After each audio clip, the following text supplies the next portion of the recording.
Once upon a time, it was a lovely summer weather in the country, and the golden corn, the green oats, and the haystacks piled up in the meadows looked beautiful. The stork, walking about on his long red legs, chattered in the Egyptian language which he had learnt from his mother. The cornfields and meadows were surrounded by large forests, in the midst of which were deep pools. It was indeed delightful to walk about in the country.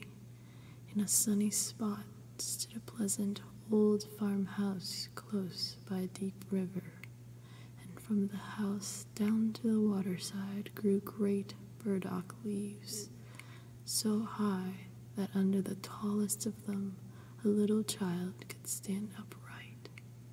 The spot was as wild as the center of a thick wood. In this snug retreat sat a duck on her nest, watching for her young brood to hatch. She was beginning to get tired of her task, for the little ones were a long time coming out of their shells, and she seldom had any visitors. The other ducks liked much better to swim about in the river than to climb the slippery banks and sit under a burdock leaf to have a gossip with her.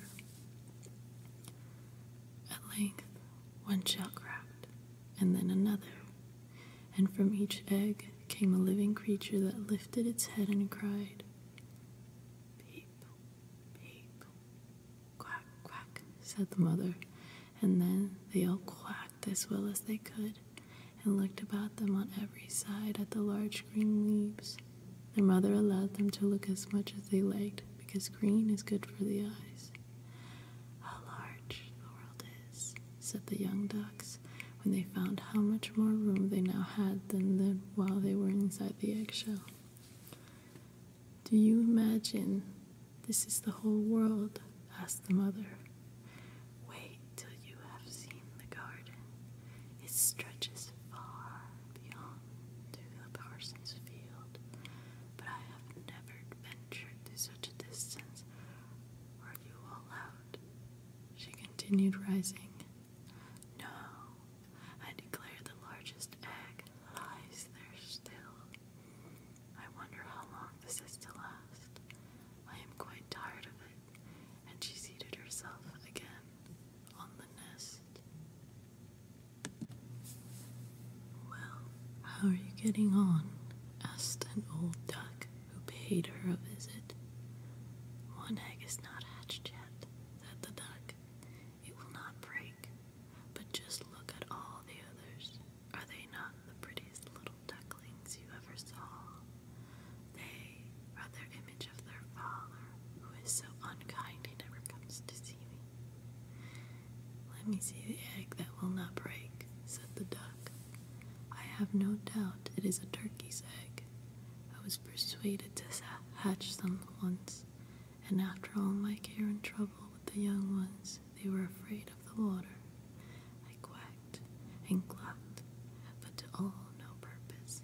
I could not get them to venture in. Let me look at the egg. Yes, that is a turkey's egg. Take my advice, leave it where it is, and teach the other children to swim." "I think I will sit on it a little while longer," said the duck. "As I have sat so long already, a few days will not be nothing." "Please yourself," said the old duck, and she went away. At last the large egg broke, and a young one crept forth crying, "Peep, peep."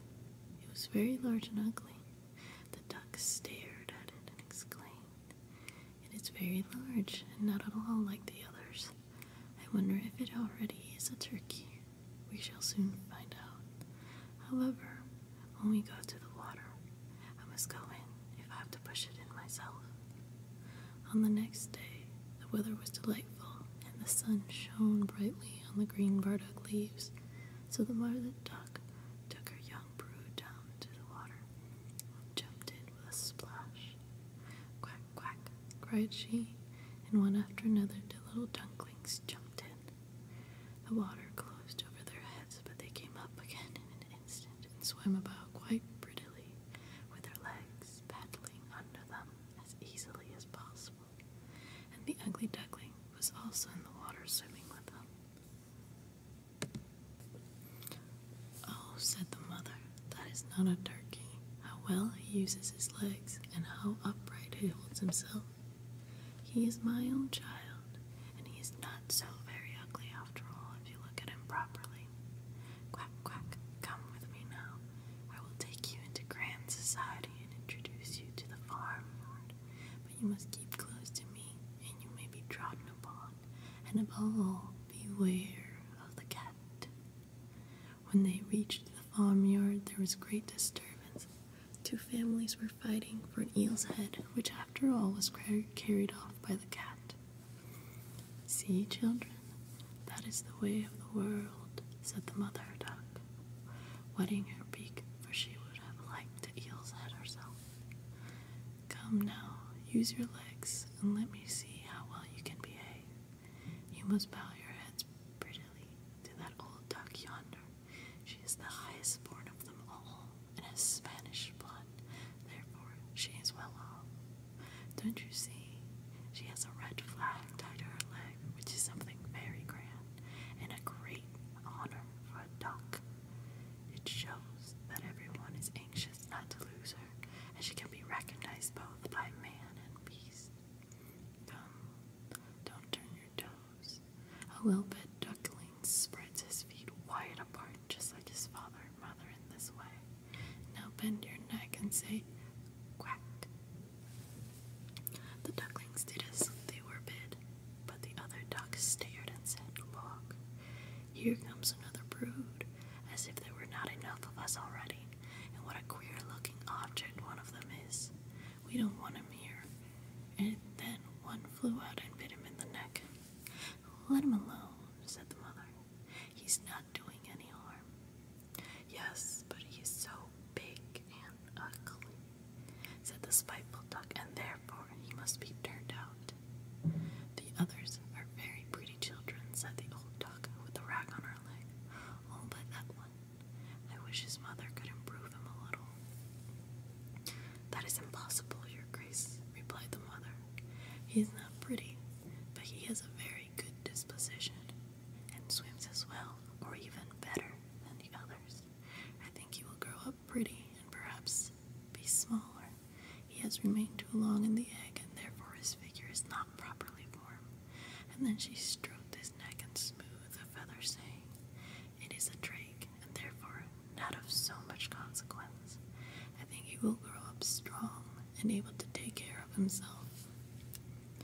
"The other ducklings are graceful enough," said the old duck. "Now make yourself at home, and if you can find an eel's head, you can bring it to me." And so they made themselves comfortable, but the poor duckling, who had crept out of his shell last of all, and looked so ugly, was bitten and pushed and made fun of not only by the ducks, but by all the poultry. "He is so big," they all said, and the turkey cock, who had been born in the world with spurs and fancied himself really an emperor, puffed himself like a vessel in full sail and flew at the duckling, and became quite red in the head with passion, so that the poor little thing did not know where to go, and was quite miserable because he was so ugly, and laughed at by the whole farmyard. So it went on from day to day, till it got worse and worse. The poor duckling was driven about by everyone. Even his brothers and sisters were unkind to him, and would say, "Ah, you ugly creature, I wish the cat would get you." And his mother said she wished he had never been born. The ducks pecked him, the chickens beat him, and the girl who fed the poultry kicked him with her feet. So at last he ran away, frightening the little birds in the edge as he flew over the paling. "They are afraid of me because I am ugly," he said. So he closed his eyes and flew still farther until he came out on a large moor inhabited with wild ducks. Here he remained the whole night, feeling very tired and sorrowful. In the morning, when the wild ducks rose in the air, they stared at their new comrade. "What sort of duck are you?" they all asked, coming around to him. He bowed to them and was as polite as he could be, but he did not reply to their question. "You are exceedingly ugly," said the wild ducks. will be no matter if you do not want to marry one of our family. Poor thing, he had no thoughts of marriage. All he wanted was permission to lie among the bushes and drink some of the water on the moor. After he had been in the moor 2 days, there came 2 wild geese, or rather, gooselings, for they had not been out of an egg long, and were very saucy. "Listen, Fred," said one of them to the duckling, "you are so ugly that we like you very well. Will you go with us and become a bird of passage? Not far from here is another moor, in which there are more pretty wild geese, all unmarried. It is chance for you to get a wife. You may be lucky, ugly as you are." Pop, pop, sounded in the air, and the 2 wild geese fell dead among the rushes, and the water was timid with blood. Pop, pop, echoed far and wide in the distance, and whole flocks of wild geese rose up from the rushes. The sound continued from every direction, for the sportsmen surrounded the moor, and some were even seated on branches of trees overlooking the rushes. The blue smoke from the guns runs like clouds over the dark trees, and as it floated away across the water, a number of sporting dogs pounded among the rushes which bent beneath them wherever they went. How they terrified the poor duckling! He turned away his head to hide it under his wing, and at the same moment a large, terrible dog passed quite near him. His jaws were open, his tongue hung from his mouth, and his eyes glared fearfully.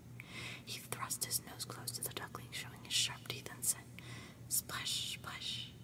He went into the water without touching him. "Oh," sighed the duckling, "how thankful I am for being so ugly, and even the duck will not bite me." And so he lay quite still, while the shot rattled through the rushes, and gun after gun were fired over him. It was late in the day before all became quiet, but even the poor young thing did not dare to move.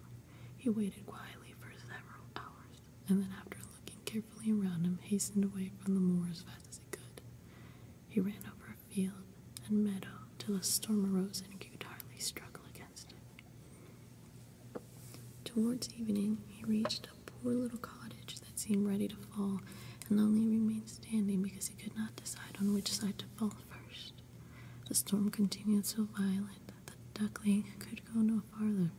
He sat down by the cottage, and then he noticed that the door was not quite closed in consequence of one of the hinges having given way.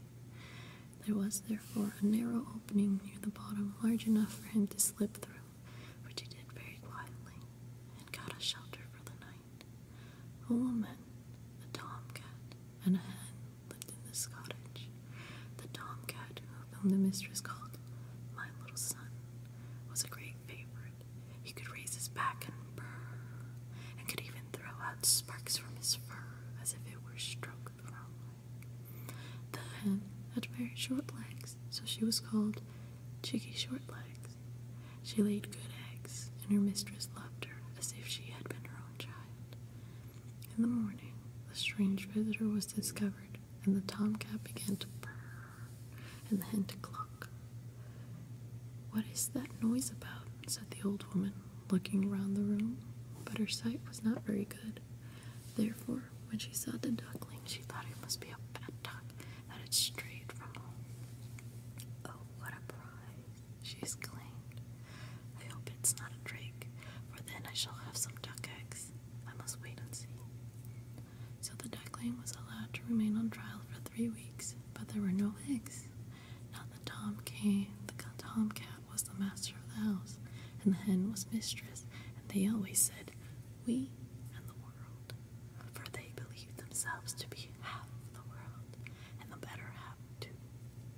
The duckling thought that others might hold a different opinion on the subject, but the hen could not listen to such doubts. "Can you lay eggs?" she asked. "No." "Then have the goodness to hold your tongue." "Can you raise your back, or purr, or throw out sparks?" said the tomcat. "No." "Then you have no right to express an opinion when sensible people are speaking." So the duckling sat in the corner feeling very low-spirited till the sunshine and the fresh air came into the room. room through the open door, and then he began to feel such a great longing for a swim on the water that he could not help telling the hen. "What an absurd idea," said the hen. "You have nothing else to do, therefore you have foolish fancies. If you could purr or lay eggs, they would pass away. But it's so delightful to swim about on the water," said the duckling, "and so refreshing to feel it close over your head while you dive down to the bottom." "Delightful indeed," said the hen.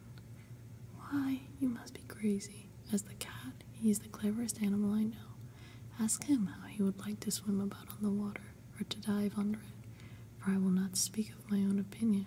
Ask your mistress, the old woman. There is no one in the world more clever than she. Do you think she would like to swim, or to let the water close over her head?" "You don't understand me," said the duckling. "We don't understand you?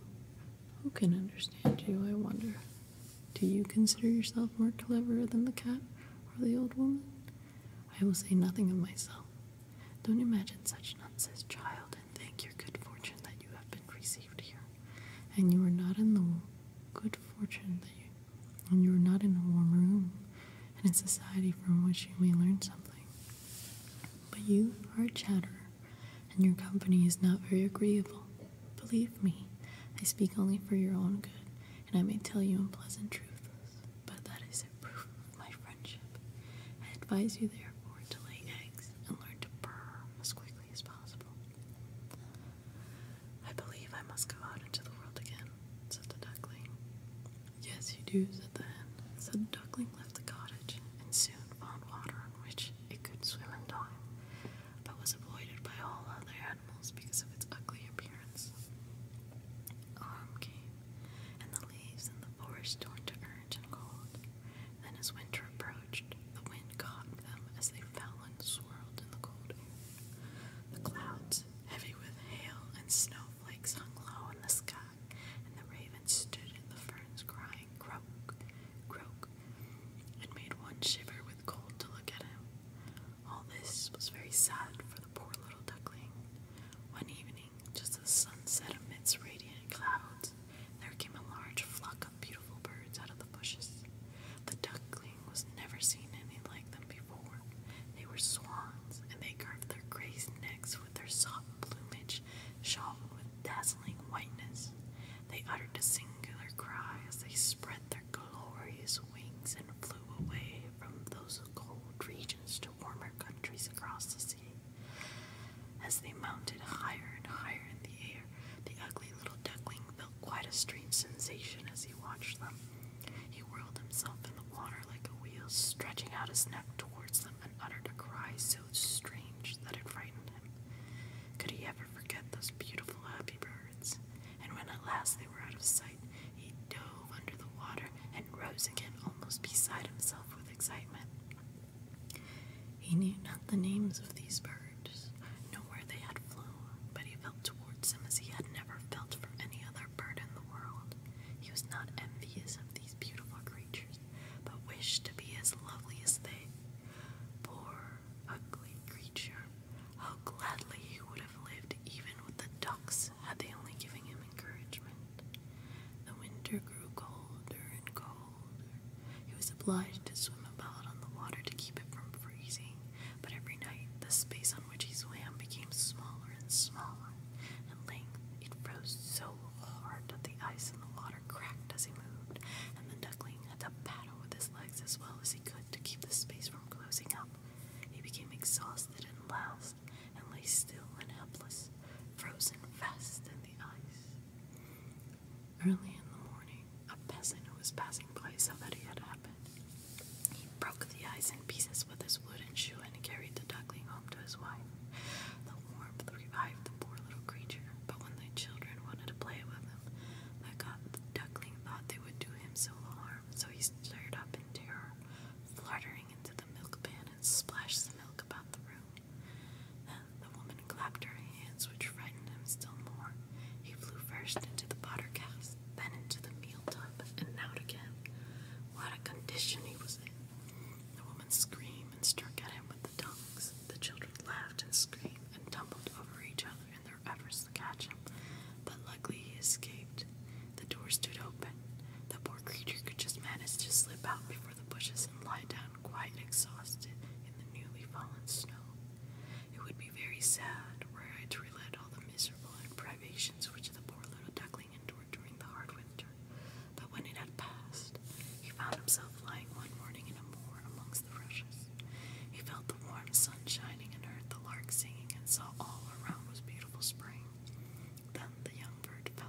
wings were strong. As he flapped them against his sides and rose high in the air, they bore him onwards until he found himself in a large garden before he well knew how it had happened.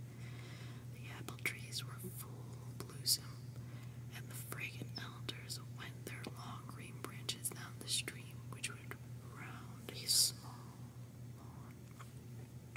Everything looked beautiful, and in the freshness of early spring. From a thicket close by came 3 beautiful white swans, rustling their feathers and swimming lightly over the smooth water. The duckling remembered the lovely birds and felt more strange and unhappy than ever. "I will fly to those royal birds," he exclaimed, "and they will kill me because I am so ugly and dare not approach them. But it does not matter. Better be killed by them than pecked by the ducks, beaten by the hens, pushed away by the maidens who feed the poultry, or starved with hunger in the winter." Then he flew to the water and swam towards the beautiful swans. The moment they espied the strange, they rushed to meet him with outstretched wings. "Kill me," said the poor bird, and he bent his head down to the surface of the water and awaited death. But what did he see in the clear stream below? His own image, no longer a dark gray bird, ugly and disagreeable to look at, but a graceful and beautiful swan. To be born in a duck's nest in a farmyard is of no consequence to the bird if it is hatched from a swan's egg. He now felt glad at having suffered sorrow and trouble because it enabled him to enjoy so much better all the pleasure and happiness around him. For the great swans swam around the newcomer and stroked his neck with his beaks as a welcome. Into the garden presently came some little children and threw bread and cake into the water. "See," cried the youngest, "there is a new one," and the rest were delighted and ran to their father and mother, dancing and clapping their hands and shouting joyfully, "There is another swan come, and a new one has arrived." Then they threw more bread and cake into the water and said, "The new one is the most beautiful of all. He is so young and pretty." And the old swans bowed their heads before him. Then he felt quite ashamed and hid his head under his wing, for he did not know what to do. He was so happy and yet not at all proud. He had been persecuted and despised for his ugliness.